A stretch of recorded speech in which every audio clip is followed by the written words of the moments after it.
How has your job been impacted by the coronavirus, the pandemic? Obviously, things have changed. COVID changed a lot, not just here in Georgia, but everywhere. And the jury system was changed dramatically.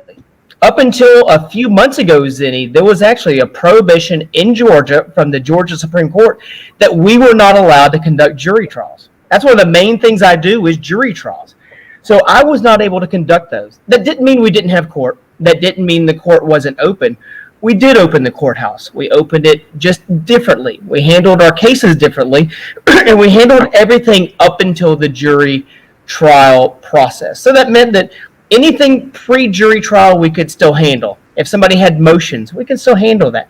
We need to have hearings to go over their rights, we can do that. On the civil side, if they were negotiating their cases, I could still send them to something called mediation where they handled it. We still did all of that. But what COVID did for us, Zinni, is we had to transform how we handled court and just do it differently. So the court system should never close. We want people to have access to the courts.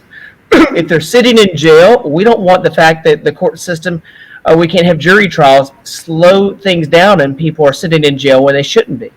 If people need justice because there's a case going forward, we don't want us to slow down their pursuit of justice. So we just had to find ways of doing it differently.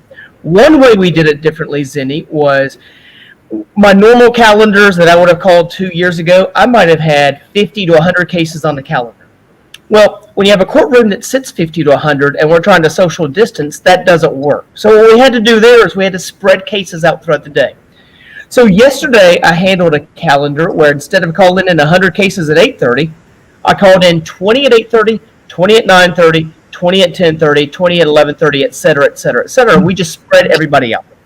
When they come into the courtroom, we made sure they were spread out. And we made sure safety protocols were in place in the courtroom. There was plexiglass everywhere.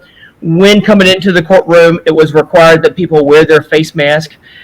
Before anybody came up to the podium and after people came up to the podium, we wiped down the podium. We made sure it was disinfected. We had a team of interns here. That was basically their job. They were basically podium wipers. They wiped everything down. They wiped the tables down. In between the court sessions, they disinfected the courtroom. So we did all of that. So when people came to the courthouse, we made sure it was a safe environment for them. So really what we did is we followed all the guidelines, the CDC guidelines, Department of Public Health guidelines, to make sure the courthouse was a safe place for them because we still needed to have court. But Zinni, one thing that we had to change, again, was the jury trials. For a long time, we could not do them. But when we were allowed to do jury trials, we had to be creative. Normally, we would have a jury box where the jury sits during a trial. And it's a pretty compact place where they can sit. And they don't sit 6 feet apart. And then we would have a gallery where people could come and watch the trial. So what we had to do is we flipped the script. When people come in for a jury trial now, the jury sits where the gallery would. So we have room for 100 to watch, but we would put our 12 jurors in the gallery.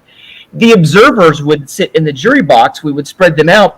And that leaves us room for about 3 observers. If we had more than 3 observers, we would use the technology to live stream the trial into another courtroom where they could go watch and observe.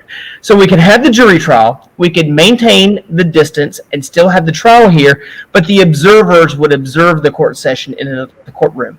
So we just had to be creative. We just had to find new ways of doing it. The technology is there for us to use it, where we can use cameras in the courtroom, which is very nice because people want to know what's going on in the courtroom. They want to know what's going on in the courthouse, and they should have access to the courthouse. And so now when we have these platforms, I can live stream a court case, and they don't have to come to the courthouse and watch. If they're interested in it, they can watch from a social media platform. They can watch from YouTube. They can watch from Facebook and see a trial if they want to. And so my colleagues across the state, we're adopting that. We're using that so people can watch from the Bay Area. Even if they want to see what's going on in Georgia, they can watch a trial here. You don't have to wait for court TV.